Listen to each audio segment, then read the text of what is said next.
Hi friends, ఈ రోజు వచ్చేసి మనకు ఉక్సులు పట్టి ఆది బ్లౌజ్ కి ఎక్కువ తక్కువ ఉండడం, అంటే ఆది బ్లౌజ్ కన్నా కూడా మనం కుట్టిన బ్లౌజ్ కొంచెం ఎక్కువ రావడం, కాజాల పట్టి తక్కువ రావడం ఇలాంటివి జరుగుతూ ఉంటాయి. ఇప్పుడు నేను చెప్పినట్టుగా మీరు చేసుకోండి, పర్ఫెక్ట్ గా వస్తుంది. ఫస్ట్ 3 ఇంచెలు 3.5 ఇంచెలు పెట్టి ఇటు 2.5 ఇంచెలు పెట్టి ఈ యొక్క మన షేప్ బెల్ట్ అనేది కట్ చేసుకోవాలి.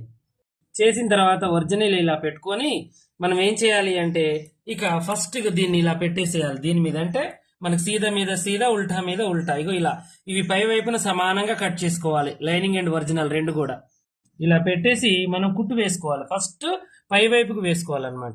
మనం స్టిచ్చింగ్ చేసుకోవాలి. పాదమన్నం కుట్టుతో మనం నార్మల్ గా ఎలా అయితే వేస్తామో అలాగే వేసేయండి. ఇది లోడింగ్ ఉంటుంది, ప్లస్ మనకు పర్ఫెక్ట్ గా వస్తుంది అనమాట. సైడ్ జాయింట్లు కానీ, ఉక్సుల పట్టి, కాజల పట్టి కానీ ఇలా చేసిన తర్వాత ఇప్పుడు మనం ఇది ఉక్సుల పట్టి వైపుది మనం తీసుకొని చూడండి, ఇలా చూసుకొని ఇక్కడ గుర్తు అనేది పెట్టుకోవాలి. మనం చూడండి, ఇలా గుర్తు పెట్టుకుంటే పర్ఫెక్ట్.